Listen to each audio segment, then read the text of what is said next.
All right, here we are, another week around the trash fire. Your host Matthias, along with the boy John. John. We are getting closer and closer to 10th edition. Is on We the are, horizon. although it's still a ways off, which I was not rudely but sadly reminded today when I was like getting hyped about the new stuff, especially because the Lion's coming out soon. It's like, oh, it's actually like 2.5 months away, almost Yeah, 3 months away.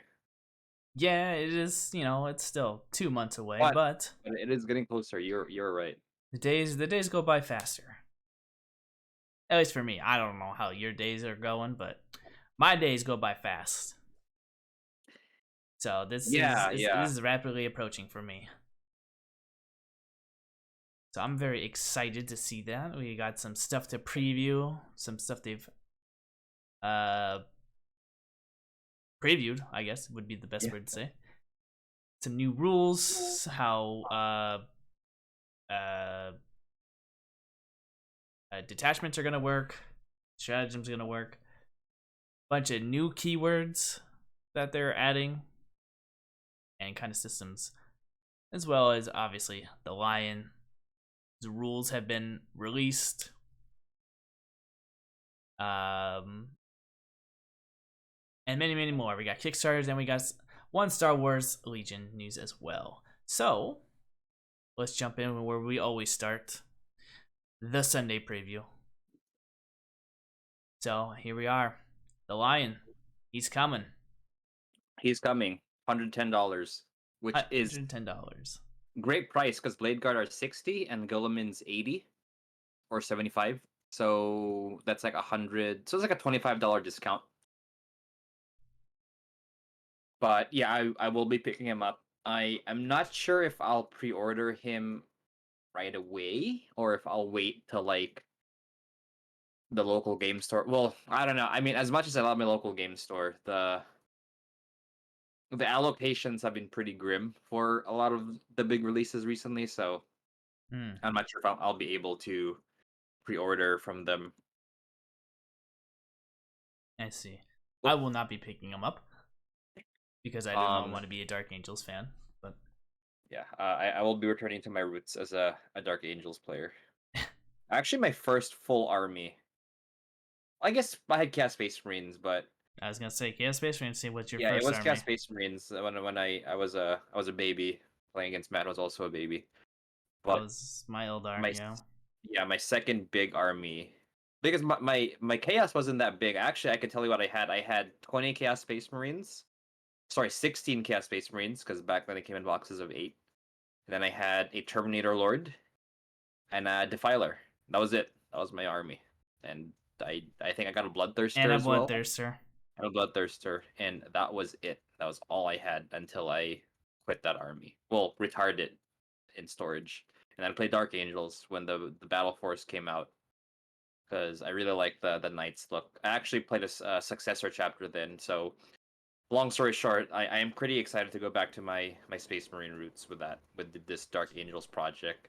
And I was kind of wishy-washy. Do I want to do a successor chapter? But I'm like, you know what? I was talking to Will, and he made a good point of Dark Angels. The original chapter schemes are kind of cool because you have the Deathwing and the Ravenwing, which are different color schemes, so you have some variety there. And I think that's a draw for me because I play Horus Heresy and I'm literally painting. I painted 30 word bearers in the same color scheme, and I'm gonna paint 10 more. Not even counting my like Galvor back and Dreadnoughts. It's the exact same color scheme: the red armor, crimson armor, or maroon armor, black shoulder pads, silver face max, and they look dope. But yeah, it's a lot of the same thing. And I think with this new project, different color schemes to different parts of the army is pretty appealing. So yeah, I will be playing the Dark Angels, and yeah, I think I'm done with the Black Templars. I think they're in a good spot. I have like 2,000 points fully painted, and I have some more units I could make Black Templars, but I think they're in a good spot now. And yeah, the new starter set is exciting, and the Lion's here, and I really like him in Horus Heresy. A lot of his the Lion. I don't know if I talked about it in this cast, but the Lion Primarch novel is quite good, especially an audiobook by Jonathan Keeble, and he's just such a good, a really fun, interesting character. Where he's the ultimate kind of, if Space Marines are just weapons, like he embodies that as a Primarch. Because you got to, Gilliman's like the statesman. He does things really well that aren't just fight winning battles. Horus is the charismatic leader. Kurz is the one who dishes out justice and all that in his twisted way. Magnus wants knowledge and all that. But the Lion is just like, yeah, I'm a tool of war made by the Emperor, and that's all I'm going to be. And he accepts that role, and he's like, yep, I am a Space Marine. I'm Batman. No, he is the Space Marine in that sense. Well, I mean, So it's like Angron and um, Lehman, right? well, the thing with Lehman's interesting. I'm gonna talk about it in a bit in this super long tangent about Primarchs. But Angron is definitely like the missile. Like you point him at something and he destroys it. But a big part of his character was because of the butcher's nails. He kind of doesn't want to be that. He feels like he's been forced in that kind of this kind of tortured existence, just killing things because of the butcher's nails that were implanted in his skull. And Lehman Russ, so I like how you mentioned that because Lehman Russ and the Lion are kind of like almost not twins, but opposites in a way, or polar opposites. Where Lehman is the this is a quote from Reddit, which beautifully I think describes them as characters, and that Lehman is the beast that, or sorry, Lehman is the man that pretends to be a beast. Like he outwards he's like this kind of he's the space wolf. He's like this barbaric wolf king who tears down civilizations and is this all around like vicious guy. But in reality, he that's all a facade. Like in reality, he's like an honest man that he's loyal to the emperor. He wants to serve. He wants to do good with his sons. He wants to I mean, he has ambitions other than just being the Emperor's executioner. In a lot of his novels, especially in Wolfsbane, where he 1v1s Horus, and loses, he really expresses that he definitely wants to be more than just a killing machine. But that's the role the Emperor gives him, and the Imperium sees him. So he puts that facade of this barbaric wolf king. While the Lion is the opposite. The Lion is the beast who pretends to be a man, where he has this facade of this knightly like warrior king, but in reality he's just a weapon that the emperor has made. And it's actually implied that the space wolves are not the real weapon the emperor wields, that they're just kind of the scary guard dog. Like you better, if you're a space marine legion, you better behave, or we're at least the space wolves. But in reality, the dark angels are the ones that the emperor trusts with the most vicious of weapons and technologies to kill like the worst enemies. And the lion embodies that kind of he's just the literally the emperor's sword that he wields, and he embraces that and he accepts it, and he's true to that. But it seems that after 10,000 years, he kind of we'll see with the novel that's going to be up for pre-orders as well. But we'll see how he wrestles with that, after 10,000 years and the emperor being gone, right, in the Golden Throne, how he wrestles with his identity. Because during the Great Crusade and the Heresy, he's like, I'm a weapon and that's all I am. And he accepts that with no regret in the way Angron and even Horus is kind of like, oh, Horus especially, like, he rebels because he's like, I'm more than this. But the Lion is like, yeah, I'm just a model that you charge at the enemy, and I'm happy to be that. So tangent, but Primarch's interesting characters, and here's the Lion in 40K. There he is, $110. $110. So he's coming out. Obviously, the Lion Arc to Omen book is coming out. Yep.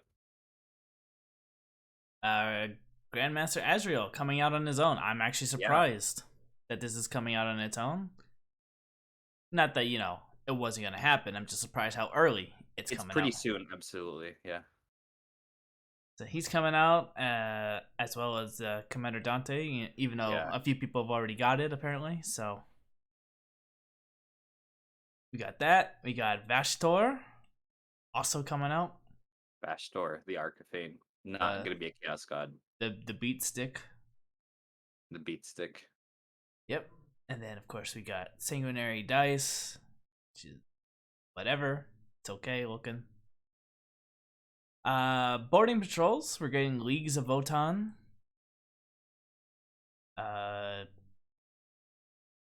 Is it a good buy? Can't really tell you. Honestly, I've only fought Votan once. I don't really know if this is, but I mean, hey, it's a new army. You want to start something new? I'm sure this will be a decent start. Yeah. As well as the Agents of the Imperium. So we're getting the oh god, what's he called? What's she called? The Breachers? We're getting the Eversworn? Breachers. We're getting the um Rogue Rogue Traders. Trader. There you go. That was the word I was looking for. Rogue Got it. Traders. We're getting Random the Eversor. random Eversor Assassin, and that is it. This box is hilarious. I kind of want it because this is like, if you want to play kill team or you play kill team, this is amazing because you get two kill teams. I mean, you get the random Eversor, but you get the Breachers, which is our great kill team, especially if you have enough options with a 20-man box in this box. Mm-hmm. Because then you get to build multiples of the heavy weapons. You get to have more crewmen instead of the robots. But yeah, it's great for that. And then you get another kill team, which is the Star Striders. So I'm actually kind of, if I wasn't already committed in with the word bear hype, I could see myself picking this up, and And what are you because I always talking thought features are about? super cool. You pick it up now, and then you have it in the back burner, and then That's you'd be true. like, "Wow, I really want to paint this or play this." There you go. That's true. I think right now that's the war cry for me. I got the Corden guys The and the dog guys. the dog guys. Yeah, I don't know. I just randomly started reading about Blades of Corn and like, oh, the good corn in AOS are super cool. Corn dudes are AOS are super cool. And Is that Will out was yet like, already? no, not by themselves. I split it with Will because she really wants the terrain and the vampires. I'm like, hey, I'll gladly buy the Corden guys. I see. I see. So yeah, pick those up. So yep, there you go. We're getting that. Made to order a bunch of Drukari stuff. I didn't really play too much Drukari in the later half of this edition, but Mandrakes are always solid. The Beasts have always underperformed, unfortunately. Grotesque, always good. Urin, always good. And then the Council, yeah, varying effects. I have seen a couple combos with it, but it's not a must buy. But there you go. If you want to buy those resin models, go for it. I would highly recommend just kit bashing your own grotesque, because I think it's like $50 for one of those things, because I bought 6 of them, so I know it's very expensive. But those are all coming to made to order from, I think, April 14th to the 25th, I think is what they said. 15th to the 24th. So if you want to buy them, now's your chance. Well, in 4 days after this podcast comes up, will be your chance. Horus Heresy, we're getting the tanks, Yeah, John's favorite models. got the Cerberus. Actually, this one is the Spartan variant I want. Now, will I get it? I don't know. I already have a lot on my Word Bears plate, especially with the demon rules coming out. Mm-hmm. I might pick up the just the parts that make the cannon if they're ever available on bit sites, because I have a Spartan from the big box and I don't see myself building that for anything anytime soon. So I might pick that up to convert, or sorry, pick up the conversion parts to convert my Spartan into a Cerberus. Because the Cerberus, I think, is a great. Okay, it's not great because tanks and heresy aren't great anyway. But among the Lords of War choices, I think it's one of the better ones because it's just a giant tank laser hunter laser tank hunter, and it'll do its job, which is shoot other tanks. The Typhon that we previously talked about, again, nerfed by the blast nerf, but this one will still really serve you well in like big games. I want to take it to regular game, like a pickup game, because it's a huge point sink for something that only really is good at fighting other tanks and super heavies. And by tanks I mean like big tanks, because it is a lot of points. Mm-hmm. But it if you had to had a tank or two for a mega battle or something, like a big game, I think this is the way to go. It's also kind of troll-tastic, because I think if you penetrate a tank with this thing, they can only fire snapshots, and that includes super heavy vehicles. So if you want to mess with your opponent's super heavies, this is the tank for it. But what's up? I said this is the tank. This is the tank. Yep. So that's And a Cerberus, and we got this Sicaran Venator as well, which is a variant of the Sicaran with also a laser cannon. Also does the same thing actually, kills tanks really well. Not as expensive as the Cerberus, which is kind of cool too. And also, I think I'm not sure if it's more forces snap shooting for. I think it does something else, but either way, the laser cannon is really good at penetrating vehicle armor. So another, I think, solid choice for what it does. I think in Heresy, a lot of these tanks that are just good at, or in general in Heresy, things that are really good at killing other things are the way to go, mm-hmm. because it'll do its job well. So like tank hunters or squads of Volkite kill other things, or kill infantry really well. Tank hunters will kill tanks really well, but balanced vehicles like the regular Sicaran might struggle because it can hurt tanks and it can hurt infantry, but doesn't really kill either target really well. So All you need is a lot of DACA. They can't make all the saves. No matter. right for infantry, but remember this is 7th edition, where armor values, you're not strength 7. Well, you can't penetrate armor 13. Good luck. True. True. But if you want to kill Terminators, DACA is the way to go for sure. DACA the way to go. Yeah. It just reminds me. There's this article I read. Small tangent again. How like Volkite, which is like the DACA weapon in Heresy, because it just shoots a billion laser shots at you. I think it's like 5 shots per gun or something stupid. Anyways, and this is a squad of 10 Space Marines with these guns. But anyways, they kill Terminators really. I think if you do like point to damage ratio, they're way better at killing Terminators than like Guardsmen, because you'll murder Guardsmen, but for the points you use, it's better. Like you just get more bang for your buck shooting Terminators. It's some weird like points math where it's too good at killing Guardsmen because you're paying way too much to just murder Guardsmen that are like a third of your cost. But if you shoot Terminators, you'll kill 1 or 2 Terminators, and those Terminators cost a lot of points. But going back, circling back to what Matt said, yes, when you want to fight Terminators in 30k, DACA sometimes is the way to go. It is always the way to go. Unless you got armor value, then it's not way to go. And it's not. Yep. Moving on. Blood Bowl. Moving on. Black Library. There's the Lion book. Yeah, this one I'm actually pretty hyped about, because like I mentioned earlier with my 10-hour rant, the Lion is a very interesting character, and I'm really curious to see how he's gonna be in 40k now that he was the sword that the Emperor wields, but now the Emperor's stuck in the chair forever. So what is he gonna do? Right? He didn't really have time to process the Imperium, because right after the heresy, Fall of Caliban happens, and he gets put in his coma. But now that he's awake, how is he going to react to the Imperium? Not even Guilliman leading it, which I think he'll be fine with, because he's been in that position before, where Guilliman was the main leader. But yeah, how he's going to react to the Imperium at a large without the Emperor, especially, I wonder how that's gonna affect him, right? And Mike Brooks is a pretty good author. I believe he writes a lot of really good orc novels. So I have faith that he will write a good book. Well, we'll If it's see. Jonathan Keeble, though, I might just pick up the audio drama. But if not, then I'll grab the hardback and give it a read. We'll have to see if Cypress comes into play in this book. Yes, yeah, maybe. Who knows? I think he still has a sword. We'll see. We shall see. Moving on from that. Side note, sorry, one more thing. One more thing about this.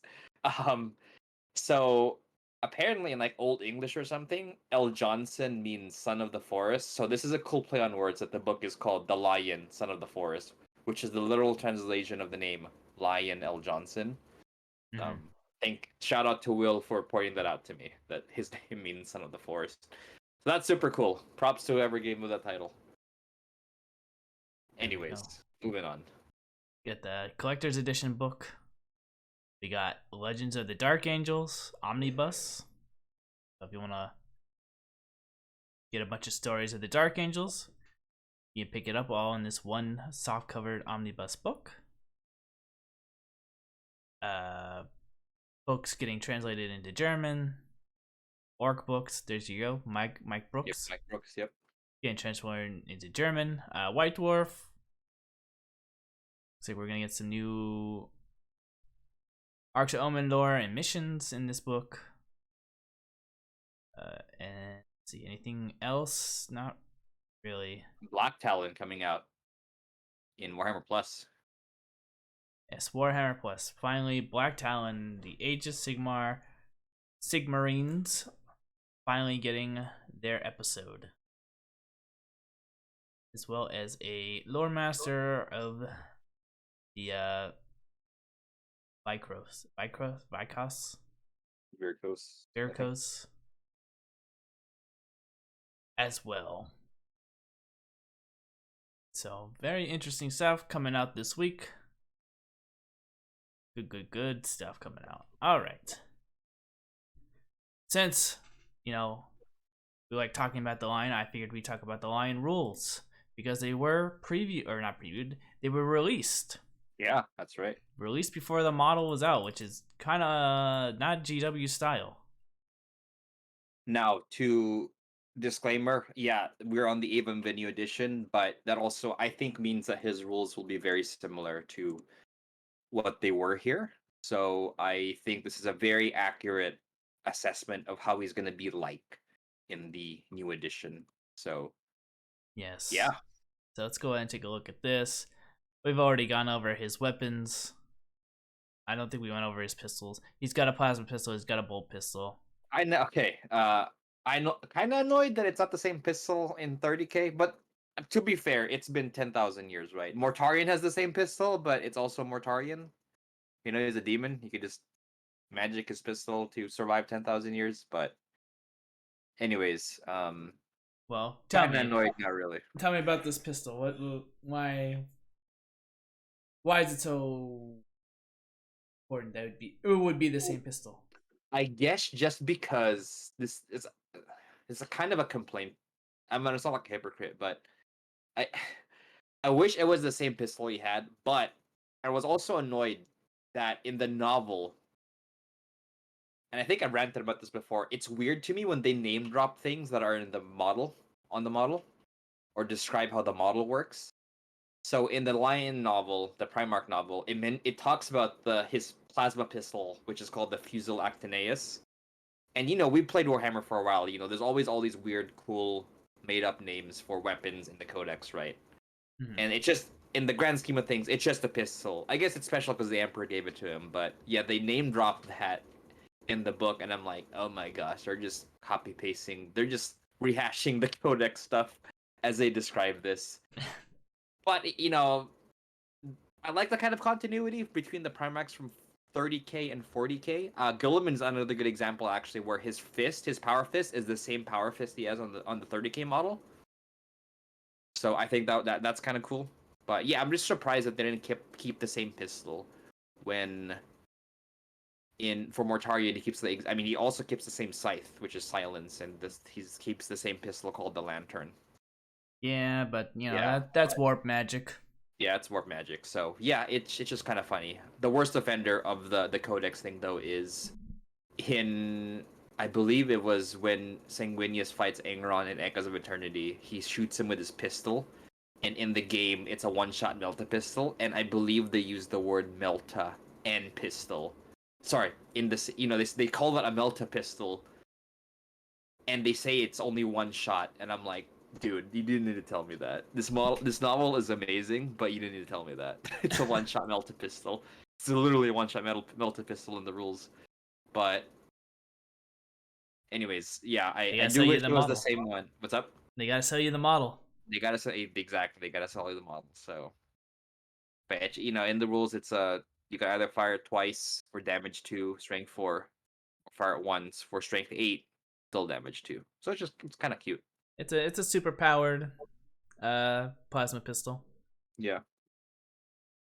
But yeah, so there is that. It just can't overheat. So you don't have to worry about good old Lion dying to an overcharged plasma pistol. Can he die in 30K? No, I don't think it gets hot Okay. with this pistol. It would just be funny They would be funny. to die to the Do a plasma pistol shot. faulty plasma. So yeah, there we go. That I believe is new. I don't recall that last week. The sword we've already gone over.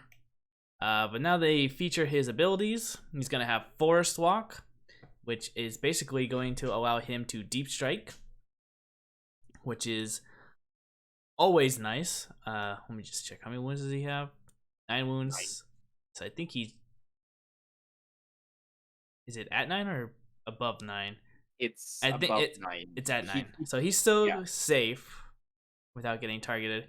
But what's good about his Forest Walk is not only is it a deep strike, it also allows him to reroll charges.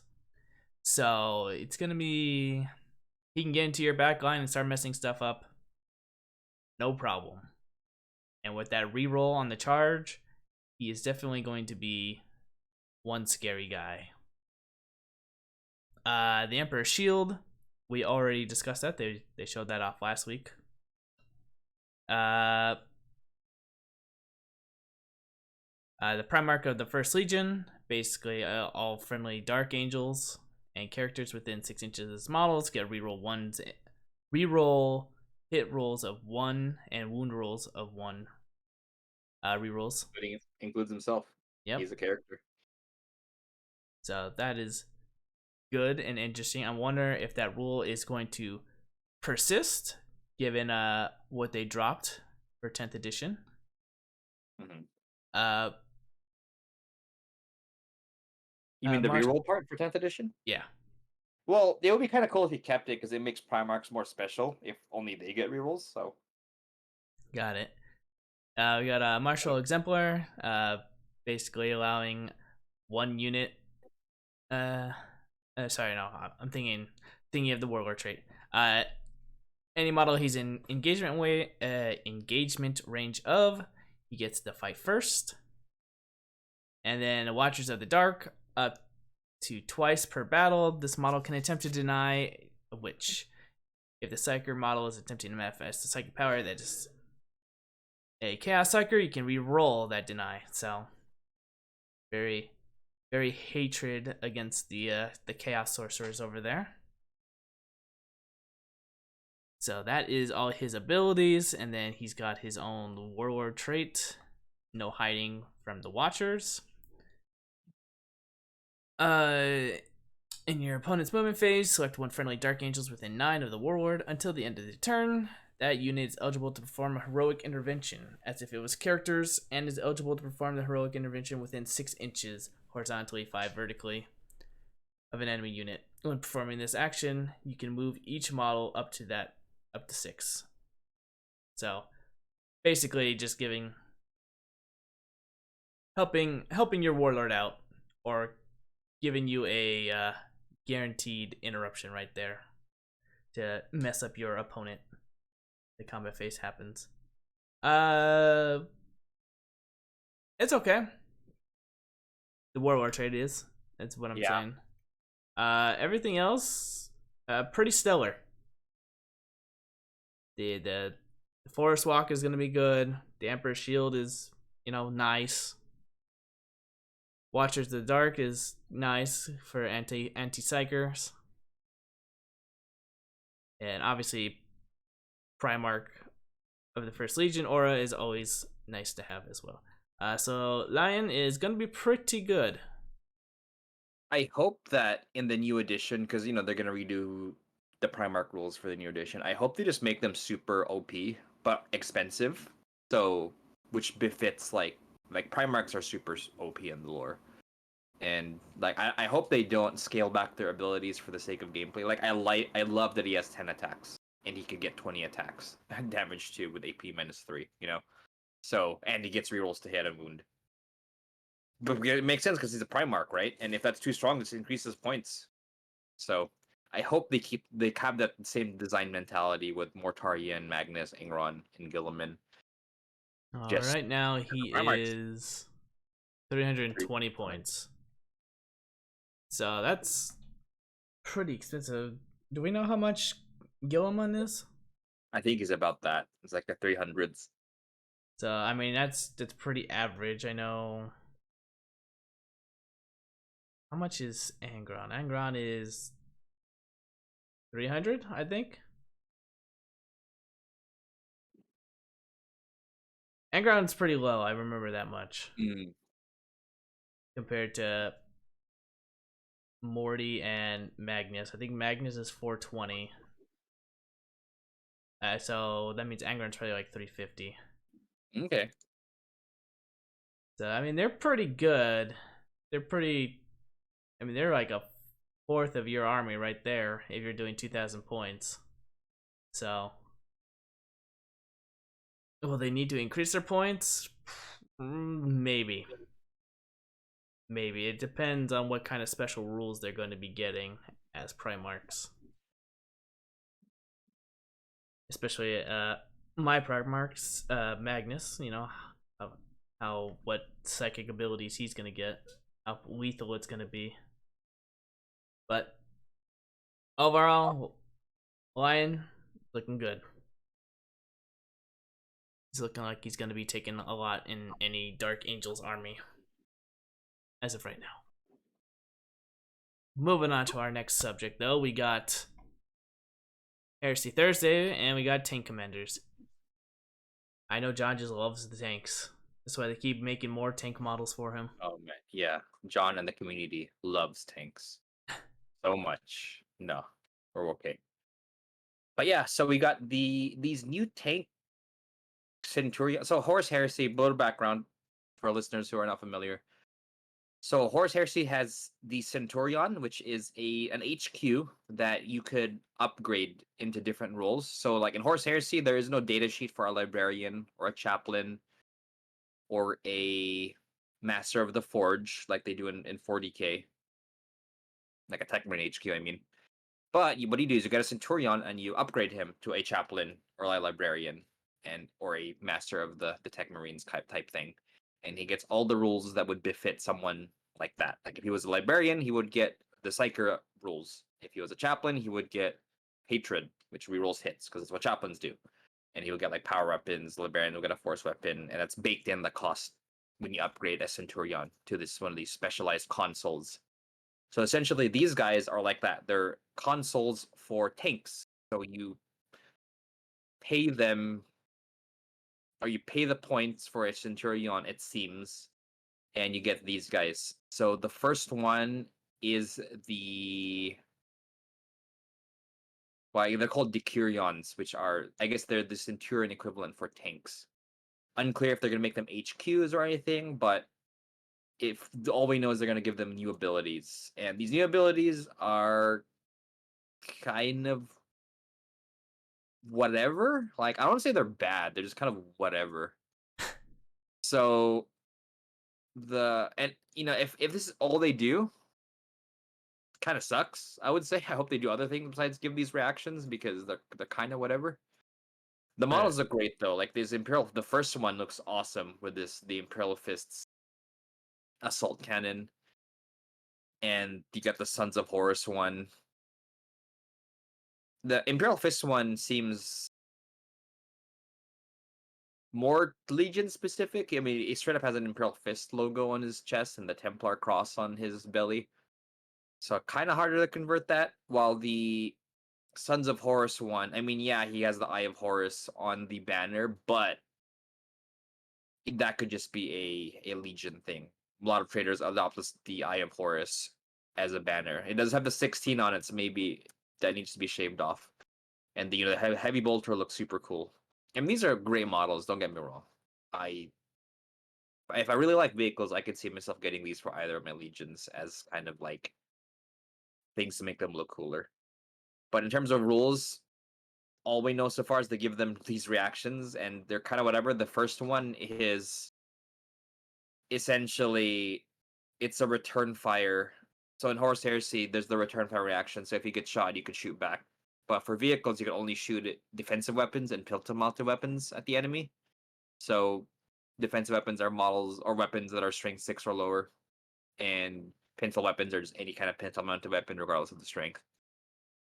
But anyways, so this reaction lets you do that, but your pintle-mounted weapons shoot twice. It's like, okay, cool. So your heavy bolter shoots 6 shots instead of 3. I guess your multi-melta shoots twice instead of once, but I mean, like, that's it. Like, this guy just makes you shoot twice with just pintle-mounted weapons. It's not very flashy, which I guess is 30k, but I don't know.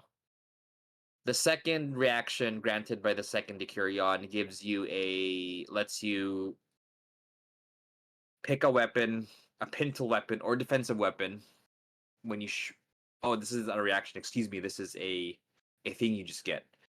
So your defensive weapon, which again strength 6 or lower, or a pintle mounted weapon, gets Skyfire. Okay, that's neat. Or precision shots, 5 up.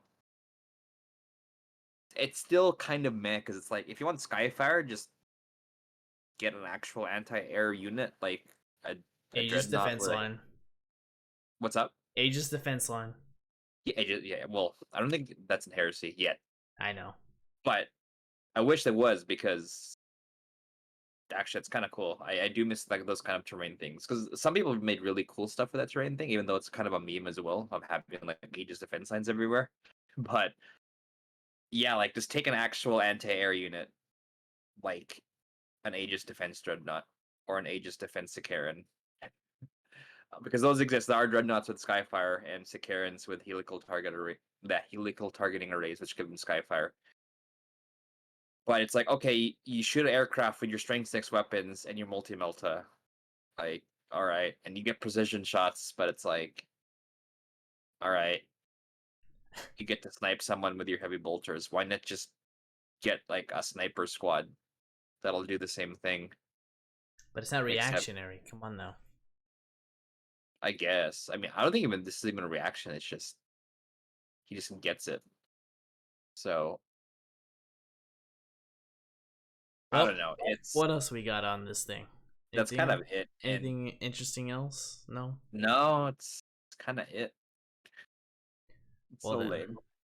Yeah, it's just kind of like it honestly feels kind of lame. Like the rules, like the models are great. No, again, these are beautiful, but yeah, the rules are just like that's it. Like you get a reaction that you have to shoot your pintle mounted weapon twice, like,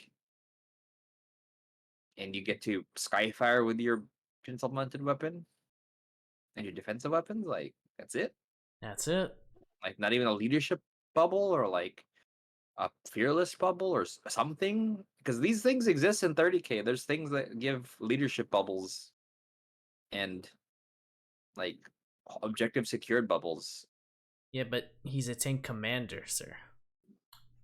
He's not gonna buff the leadership Of a lowly of a space lowly marine. space marine. All right. His banner only works with other tanks. Exactly. They gotta let them know which one's Oh, the leader tank.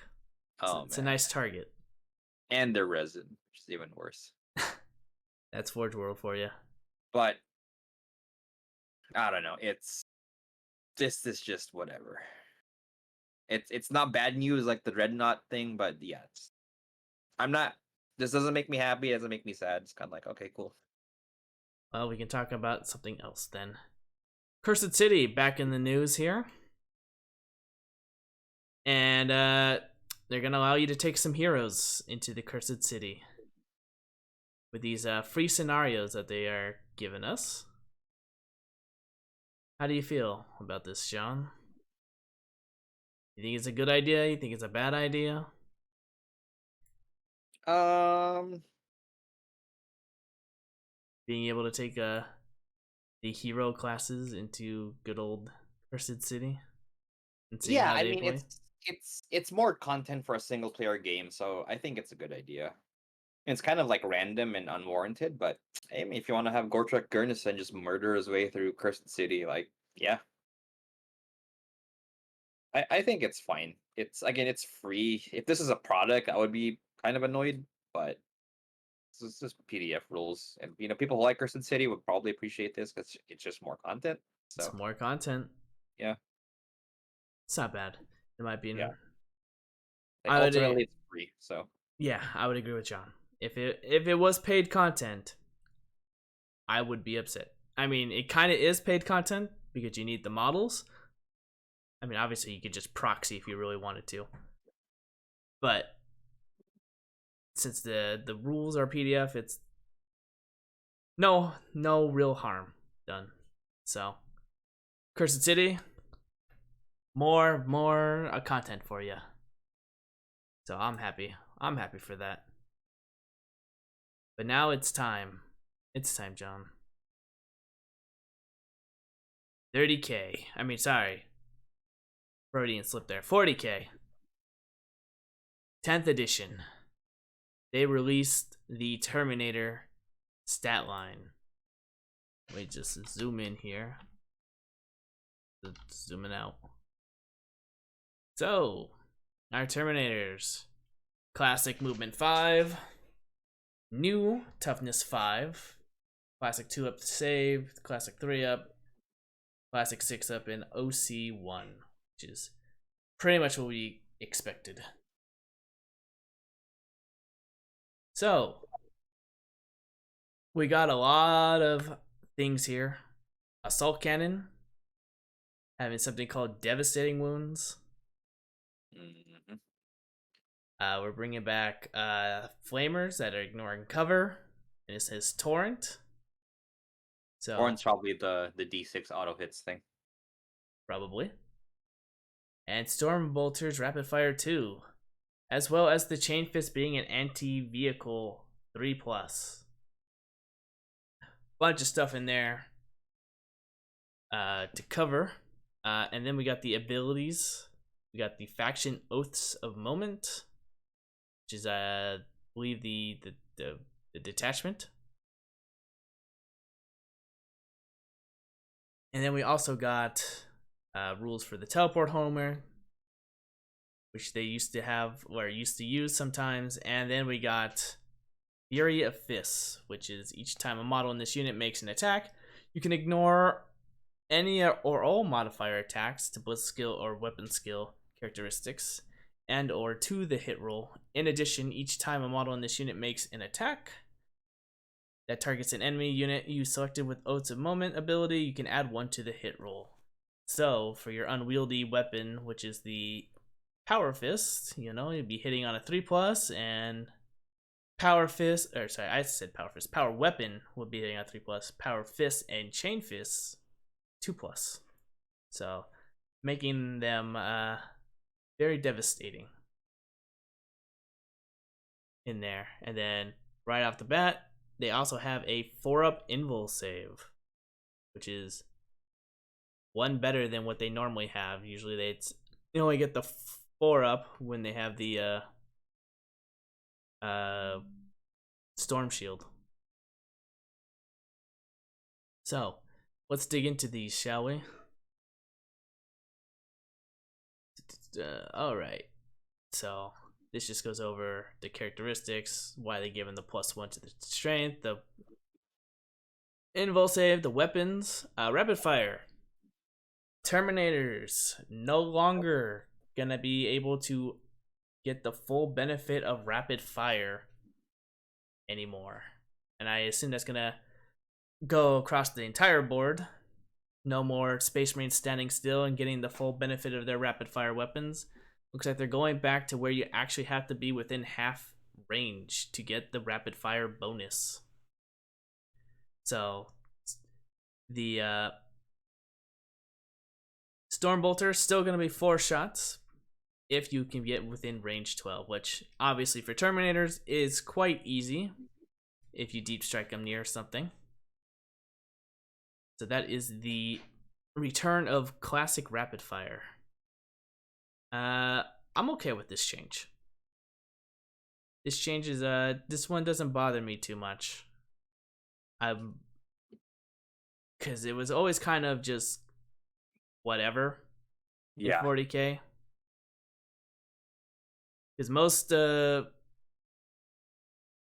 Space Marines, right? They're not moving, so they're obviously going to get the full benefit. So now it just makes them a little less deadly, right?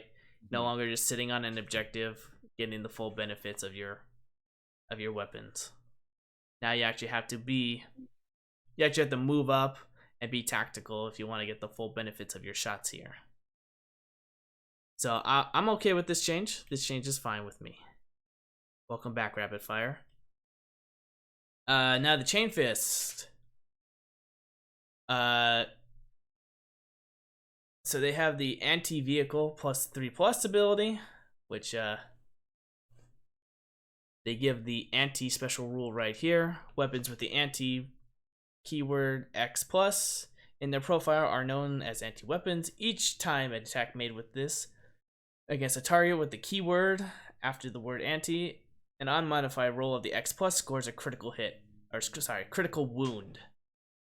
I'm not really too sure what a critical wound is going to be. I don't think they discussed that in the article. Yeah, the footnote says a guaranteed success normally achieved by rolling an unmodified 6. So I don't know what that means. Yeah. If it seems like critical wounds aren't just mortal wounds. So I don't know. Yeah, that would have to. Oh, I see. Never mind. So a critical wound on any wound roll. So a critical wound. So regardless of the toughness. So Oh, I maybe. mean I know the chain I fists guess. are good against Oh, so maybe it just auto wounds vehicles on. Oh, okay. auto Okay, wounds that on kind of makes sense. 3+. So yeah, it just auto wounds vehicles on 3+. Because Okay. it says so because it says normally you get critical wounds by rolling a 6, so maybe a 6 always auto wounds, which I think it's what it is right now, right? With the wound Yes. chart. So maybe that's just a regular rule. 6 always wounds. And is So that gonna have more rules besides that? Maybe if there's more effects than just that, but it seems that anti or producing a critical wound means you auto. So like you said, you auto win a vehicle on the 3-up. yeah. So So that's what that's what the chain fists are going to be good for. Hitting on a 2+ against any vehicle. You're definitely going to rip it apart. So we got that. And obviously they talk about the devastating wounds. Going to be covered next time. And then obviously the abilities. We got the Teleport Homer. Makes this return. So this is going to be let me just zoom out of here so we can see this a little bit better. Rapid Ingress is going to be coming back. It's going to be a stratagem. Obviously, if you take the Teleport Homer, it'll be free stratagem to bring in those Terminators at that point. But of course, you have to be part of the Oaths of Moment faction to get that free. And I believe that's it of this article. So this stratagem thing is actually super cool because it's a 30k reaction. It happens during your opponent's turn. So you deep strike during your opponent's turn, which is super cool. Of course, you're gonna interrupt right there. You get to react like what they do. Like, let's say you need a unit screened, right? You're about to get charged by Corn Berserkers or Orc Boys, and then you're like, just kidding, bam, Terminators drop in front of them. It's like, yeah, fight this instead. So I think this is actually the most hyped thing about this article, is this reaction deep strike. The reaction deep strike. I mean, it's nice. It's nice to throw a wrench in your opponent's face like that. But yeah, that is the end of that article. We got obviously more news. The faction rules learner and cleaner for the new edition. The article is titled. So, they go over the oaths a moment. Start of your command phase, select one unit from your opponent's army. Until the start of the next command phase, each model in that army with this ability makes an attack. This makes an attack that targets that enemy unit. You can reroll hit rolls and reroll wound rolls. So this is going to be a pretty... It's pretty powerful because, you know, anything that rerolls is always good. Obviously, it's only at the start of your command phase. But being able to, say, you know, pick your targets wisely is always going to be nice.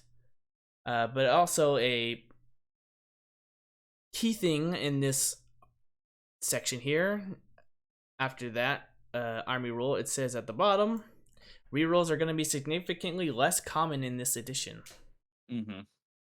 So I think that means our good old classic captain lieutenants, I mean, I'm not going to say they're going to permanently go away, but they might not be a thing. And it might just be a Primarch thing, like John has suggested. But again, we haven't seen their rules, so can't rule it out just yet. But seeing how they're saying it's going to be a lot less, probably means they're going to lose that ability, that aura. But we'll have to wait and see. Exploring the detachments, they're going to give us an example of the Tyranids, and they got hyper adaptations. And it's 3 things. So at the start of the first battle round, you can select what hyper adaptation you want for your unit. You got swarming insects, which is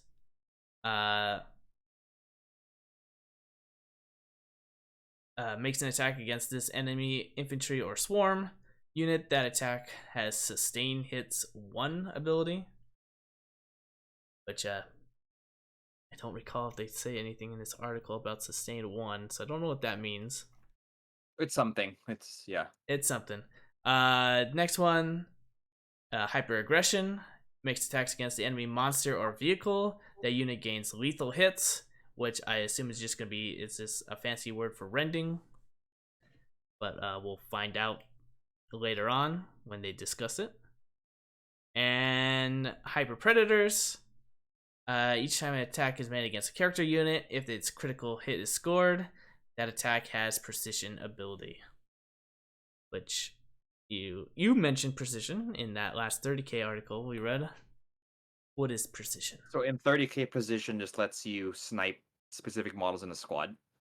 So you could specifically kill the this heavy weapon or the attached character. So yeah, I'm not sure. I mean, they mentioned somewhere that characters can join units again, so maybe that'll help with that. I don't think they mentioned that, but I think they hinted at it. Yeah, or they hinted at it. Yeah. I freaking love this faction rule, because I was actually watching a video. Shout out to Bricky on YouTube. You're a Bricky fan. Bricky. I'm not a fan. I just kind of watch his stuff once in a while. But he's a cool dude. I like his videos, but I don't follow him a lot. But he was saying how it kind of sucked that because he's a Tyranid player, that the Tyranid in the lore, the Tyranids, one of their biggest strengths besides having quintillion Tyranids, is that they adapt to their enemy really quickly. They're able to see their opponent and then bring out the best kind of Tyranids to fight them. So if they're fighting against orcs or Imperial Guard, then they'll bring more swarm kind of tactics that can deal with the enemy horde. If they're fighting knights, then they'll bring the carnifexes, like the heavy hitters, to deal with that heavily armored opponent. But in the tabletop, you don't really get rules that reflect that, because you pick all your rules before when you make your army, regardless of who your opponent is. But this rule, it says start of the first battle round, you get to pick a rule for your army. So it's essentially either anti-infantry, anti-vehicle, or anti-character, which is super cool because you get to see what your opponent has brought, and then okay, you're bringing a lot of vehicles, hyper aggression, there we go. And it's super fluffy because that's what the Tyranids do. They bring the best depending on their opponent, because they're able to evolve so quickly that they could kind of shape their army on a biological level to face the foe that it's on the field in front of them immediately. Mm-hmm. So I love this. This is great. Yep. Yeah, I And think it's it's simple because you pick one for the same army. So I like that too. But yeah, yeah, great rule. I think it's good, and I like how it's they're doing these things that are round base, right? Instead of Mhm. yeah. I mean, you brought up a good example. Everything is predetermined in the list building, so there's not many. I'm talking about current edition, of course, where you can't change anything, right? It's just like, oh well, I built my army strictly for destroying vehicles, and you have 0 vehicles. So I guess my dark lances can kill a guardsman a turn. But this, being able to reroll whatever you want against a certain unit a turn, or adapting to what you need to do this turn, kill vehicles or kill a character this round. This is all very cool stuff, and definitely adds a lot more strategy. So I'm hoping also that it also makes the game fluid too, because you don't want to get bogged down too much in these kind of things. Mm-hmm. But that is that.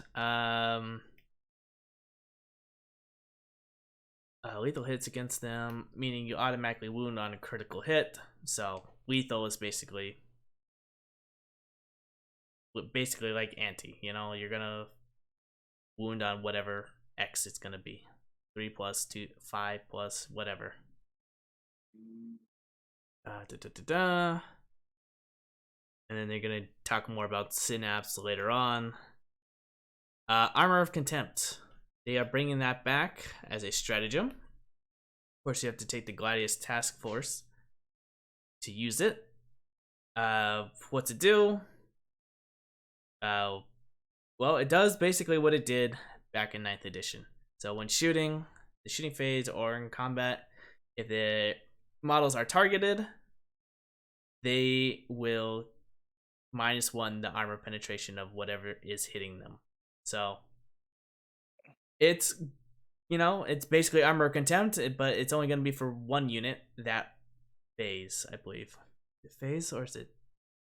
Yeah, that phase. So not as OP, but it will definitely give the Space Marines a better chance of living whoever you want to keep alive. And it's a stratagem, so gotta use that sparingly for when you're gonna do that. And then, of course, at the bottom here, these include refined personal war gear and artificial armor or tactical talents that will allow a commander to enhance the unit that they are leading. So there is a good chance that characters will be able to rejoin squads again, instead of kind of just being that awkward model out and then behind the models, instead of being in the models leading them into battle. But artificial armor is giving obviously 2+ save and a 5 up feel no pain. And then of course they iterate that leading units, which is again being able to attach HQ back into a unit. So they're bringing back some good stuff from the older editions, which is nice. But that is it for the article, I believe. Again, I see this stuff and I'm looking more forward to it. Of course, we're only seeing Tyranids and Space Marines. I'd like to see my other stuff, but of course these are going to be the launch army, so of course that's all they're going to really show here. But how you feeling about it? I like it. I mean, it's simplified but not simple, which I think it really reflects what they said. I'm still amazed at the Tyranid faction rule. I think it's really cool. Armor of Contempt is great too. It's a reactive stratagem, and it's pretty simple. Increase or worsen the armor pen by 1. Artificial armor, super simple. 2 up save, 5 up feel no pain. Bam. Nothing too crazy. Yep. Not I hope a it stays that way. not a long list of texts, but there we go. Well, for our final Warhammer article, we have our new model Monday, which is some bugs. A new ambush predator, as they are going with. And there we go. I The assume these Von were Ryan. lictors, but So this is these are a not. yeah, no, they're a new Tyranid unit, but in the lore they've existed for since like third edition. This unit was mentioned in the old codexes called Von Ryan's Leapers. Interestingly, they're usually shown in actually they were also in one of the card games, but in the codex says they were only seen in the Tyranid kind of biological tree as an offshoot of Hormagaunts. So it's kind of like a Lictor Hormagaunt hybrid. I can imagine they're not too big. They're the size of maybe a little smaller than Tyranid warriors. But they are also I can imagine the Lictor is like the HQ version of these guys, and these are like the the squad version.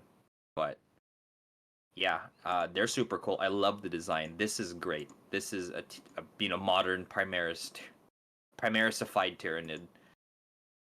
Great posing. Yeah, these Great. are looking Yeah. great. I wonder if they're in the starter set or if they're a new unit. They're definitely Maybe going they're to in the be in the starter starter set. set.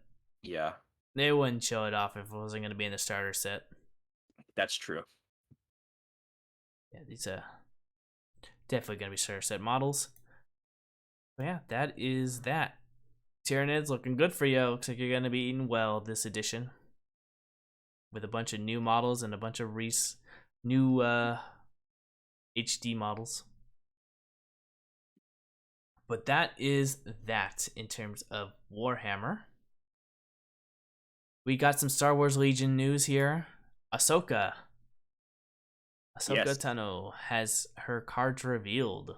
Yeah, her command cards are previewed. So I'm just gonna go over these really quick and give my thoughts. So once again, they show her stat card. We talked about this before. Key points are Surge to Crit and the Jarkai Mastery and not having Master of the Force. But her cards are super cool. So she has 4 command cards, not just 3 that people usually get. So her 1 pip, I am no Jedi. She gets Agile 1, which is every time you move, you get a dodge token, which feeds into her deflect and her mastery, which lets her convert dodges into hits. So you get Agile 1, and crazy, when she attacks, she adds 1 white dice to her attack pool for each dodge token she has to a maximum of 3. So you could easily add 3 extra attacks here, because when you activate her, with this card, you already have 1 dodge token because she has defend, and you're giving her an order, so that's 1 dodge token.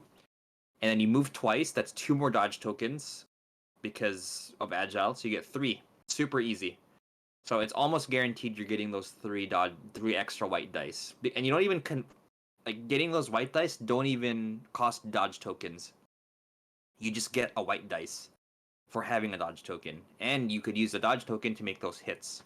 So what you do is, you issue the order, get the first dodge token, double move into a charge, so it gives you 2 more dodge tokens, and she gets to swing at the end of the second movement, and then she gets 3 extra dice from the 3 dodge tokens on top of her 6 dice, and then you roll, and then you just use those. If you want to just go all out, then you convert those extra the misses into hits with the dodge tokens you just earned, or you can keep them to be safe with dodgers, right? So this is a great card. It lets you, because of her mastery, it lets you go on the offensive if you really want to, because there's times where you want to charge something and just really hammer at it and not worry about the return attack. So you just blow all those dodge tokens for 3 extra hits. Or you could keep those dodge tokens. It's 3 dodge tokens if you want to fight something, and then not worry about the counter attack. The card lets you do that as well, and it still gives you those 3 extra dice. You don't need to spend the dodge tokens to get those extra white dice. White dice are bad, but you could roll a hit with them. Hey, especially with Surge to Crit. just because they're white dice, you know what it is. Power of DACA. Yeah, it's true. 3 Always extra go dice, a through. lot of DACA. I mean, 9 attack dice is crazy for a lightsaber user. I mean, So I is there really like even a that card. squad that even has 9 models in it? No, the most dice you could throw from one unit without fire support is a Dark Trooper unit because you're throwing 11. So you got 4 dudes plus 4 more from the machine gun heavy, and then 3 more from the bazooka heavy. But that's the most. The Dark Trooper. That's 2 more than her. Most other units, they don't throw that many dice. Well, I Yeah, guess if you have a Z6, you get 6 white plus your squad. So I mean, also 11, but generally they're not this quality. yeah, It's but what I'm rare. asking, like, is there even a squad that has 9 models in it? Oh, to get like destroyed by? Yeah, The most is a squad of battle droids can go up to 8 if you get the extra droid and the heavy because they start at 6. got But it. there's definitely squads with like 8 Wookiees. I think have 12 wounds because they have 3 wounds each. Magna Guard have 8. Or if you just want extra, if you're fighting a Jedi or something, you just throw those. You're fighting Darth Vader, right? Here's make 9 saves if you're lucky, you know. So yeah, that's pretty crazy. Her first 2 pip, which is her team up card, it's family reunion. So this is a team up with her and Sabine. It gives an order to her and Sabine. So again, teamwork. Teamwork is so if 2 units, 2 units of teamwork. Every time one of the units gets a dodge or aim token, the other one gets the same token for free if they're within range 2. Cassian and K2 have it. Chewbacca and Han Solo also have the same role. It's pretty strong because one guy dodges, the other one gets a free dodge, or when someone aims, the other person gets a free aim. So yeah, if you use this card, Ahsoka already gets a free dodge token from defend by getting an order, which gives Sabine a dodge token. And then at the start of Ahsoka's activation, Sabine can perform a speed 2 move, and then at the start of Sabine's activation, Ahsoka can perform a speed 2 move. So it's not as powerful. It's still powerful, but it's not like Dooku and Asajj's card where she just activates right after him. It's still pretty strong. Free speed 2 moves is really good. It lets you get out of harm's way. Maybe last turn you were in a precarious position because you were on the offensive.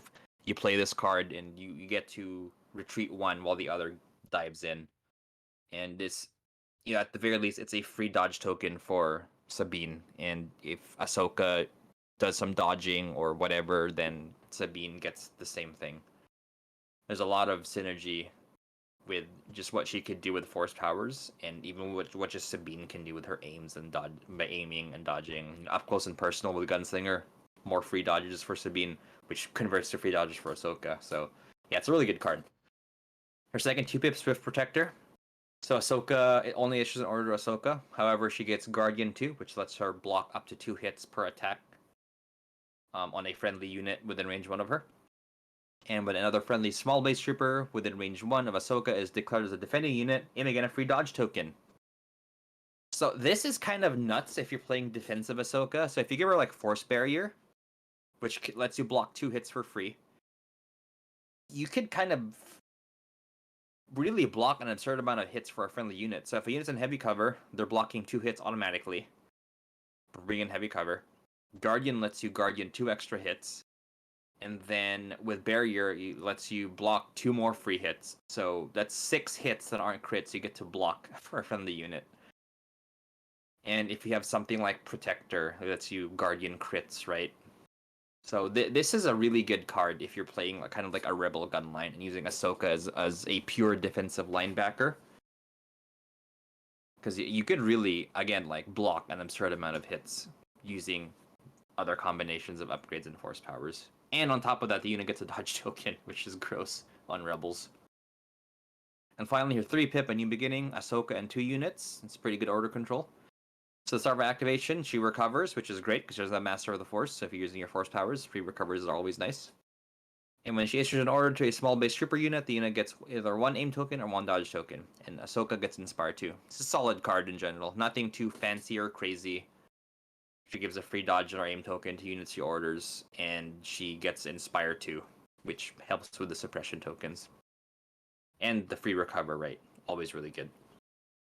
Yeah, this is a great set of command cards. It's not crazy or ball busting or just game defining, but it's really good and unique. Not most other units don't have these kinds of command cards, especially the one pip and the teamwork thing. Super cool. And this makes me want to play Ahsoka Sabine, but I think I will stick to Ahsoka Luke. I think her 2 pip and 3 pip also help Luke out with the free dodge tokens. So yeah, I'm pretty happy. That's good. Good to see that it's not a dud character. Yeah. And they've been pretty good with all these new releases. I mean, the thing with Legion, not just because, but because the conversation is very tournament centric. Which again, tournaments aren't bad. Tournaments are fun, but tournaments are dominated by Blizzard Force right now. So the conversation about what's good and what's not is like, can it deal with Blizzard Force? Can it deal with Dark Troopers? But depending on your local meta, some things might be good. So in my local meta, no one plays Blizzard Force. So the things that are quote unquote good because they're good against Blizzard Force may not be that good in my local meta. Local meta has a lot of droids, for example. So which means I gotta really make sure my lists bring a lot of DACA to deal with those B1s. But yeah, I think she's pretty good. And like I was saying, a lot of these new releases they had for Legion, like Cody, Asajj, have been really solid. Again, no duds, thankfully. They all just bring unique effects to the game, which I really like. So, yep, Very cool. that is Ahsoka. Great timing too for her show trailer to drop, which is pretty hype. Whoa, whoa, whoa, whoa, whoa. You telling me that they plan this launch the time of her No, show? no, because her That's show's good coming out on marketing. like I wonder if no. another company could rely on that. Actually, no, her show's coming out in August. She's coming out in April. So Yeah. I, Well, although I did hear that Wookiees Ewoks are coming out in the end of May, which is when the Return of the Jedi re-release is coming. So maybe, yeah, good marketing is right there. maybe. Alrighty then. I think that is that. I just want to touch on a few things. Yeah. I've done my Kickstarters. I've talked a lot about this. I haven't talked about this one. I've got this I like to play a game called Dead by Daylight. They released a board game. Am I gonna play the board game? Probably not. I'm not gonna lie. I'm only getting it because I want to paint up the models. Want to make them look, like they do in the video game. So that just got released. That's being shipped out. The base game is being shipped out Ooh. early this month. So that's coming out. I bought you know, the expensive version where I get more of the killers and survivors. So I'm gonna get mine later this month, but that is coming out. So finally, one out of the 4 Kickstarters that I've backed is finally uh shipped out. And it's funny because I backed this back. I don't really remember. I don't really remember when I backed this, but this was the latest one. This is the last one I've backed, and it's already coming out. So that's nice to see the product coming. And then the oldest product that I've kickstarted, and I've talked about many times, Shadows of Brimstone Adventures, Yes. where I get to play conquistadors, Vikings. That's what this Kickstarter is going to be about. Is finally going to ship Wave 1. Finally. I've been waiting since 2019. Ever since I backed this to get this. And it's going to be shipping in May. So I got one more month to wait for them to ship the product. Yay. And all I can say is about time. So it's making me really focus on my Shadows of Brimstone collection that I have right now, that I'm frantically painting as much as I can when I have the time. Which I think it's a good time to go into our hobbies rants section. Which I did. I did play a game of Shadows of Brimstone. Me and my group, we partied up. Went to a forbidden fortress to fight the mighty Urokuro, which is, uh, I think, Japanese mythology. If you're familiar with that, it's like a giant skeleton born of hatred. So that's what we went to go fight, and we completely lost. We failed. We didn't even get to fight the boss. That's how bad we messed up. Which is why I like Shadows of Brimstone, because it's kind of like an unforgiving game, but when you're playing with the right people, it's a really fun game, and that's why I always recommend it. Just because of all the shenanigans that can happen in that game. But that's what I did for gaming. I also painted up a lot of my Resident Evil 3 board game that I have. Again, I've only played the game like once. Only picked it up for the models. Because I think I bought that last LVO, so that was LVO 2022. I'm just now getting around to painting all that stuff. So that's almost done. I'll post pictures later on Instagram what they all look like. But yeah, that's pretty much what I've been doing. I haven't really done much else. I'm kind of at this point taking a break from 40K just because a lot of the people that I play with right now, Travis is kind of, busy with work. So he was like probably the only competitive person in our group that plays 40K. The other 3 people that I play 40K with are kind of new, but not new. What would be the word? Less competitive. There you go. Mm-hmm. So I got one guy who is new. He's been in the hobby or been playing the game for about 5 months now, 6 months. So he's just getting into it. So he hasn't really built up his army at all. He kind of got that one bug where he jumps to another army kind of deal. So he jumped to Space Marines halfway through his Sisters of Battle phase. So, and I got another guy who just doesn't play the game as much. So he doesn't know his rules too well. And then I got one friend who just plays every army. So he's never too solid on his rules. So, we'll play like fluffy games of 40K, but at this point, we might as well all just learn 10th edition together. So we're going to put our 40K games on hold, and we're just going to branch out, play other games, such as, I know they really want to get into AOS. They want to test that game out. So we'll probably play some AOS. Definitely play some Warcry. One wants to teach us all how to play BattleTech. So, we got 2 months. We meet at least once a week. So, we got, 1, 2, 3, 4, 5, 6, 7, 8. About 9 weeks before 9-10 weeks before 10th edition comes out, depending on where it falls in June.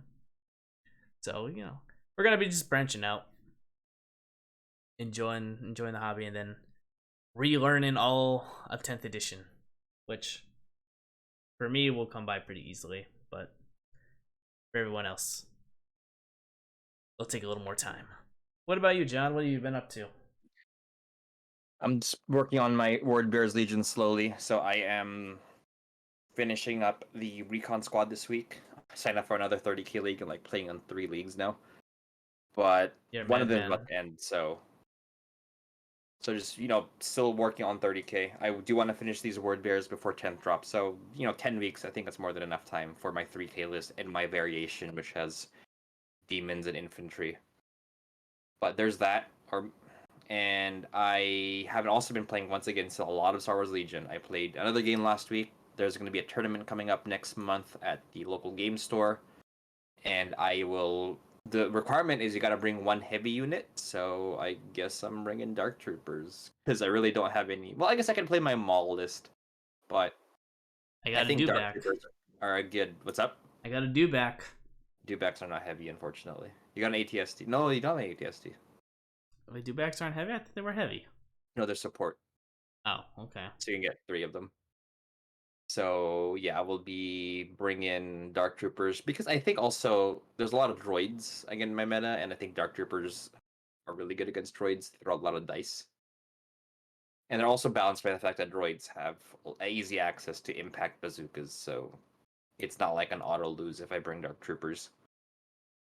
But yeah, I'll be bringing that with Boba. I played my first practice game yesterday actually, Sunday, against droids, and it's funny because this guy I played, this is my second game with him, and sorry, my third game with him, and the previous 2 games were like super close, turn 6 last activation determines the victor kind of thing. But in this game,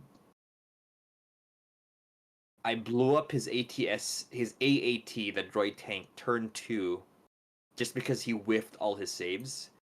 And it's kind of funny because the last game I played with him, he made there was a moment where I think I mentioned this last cast, but I forced him to make 7 saves on his tank, and he passed 6 of them. But you know it's a dice game, right? Because this game, I had 2 stormtrooper units with bazookas, and I was only shooting the bazookas at him, and I killed the AAT in 2 turns of shooting.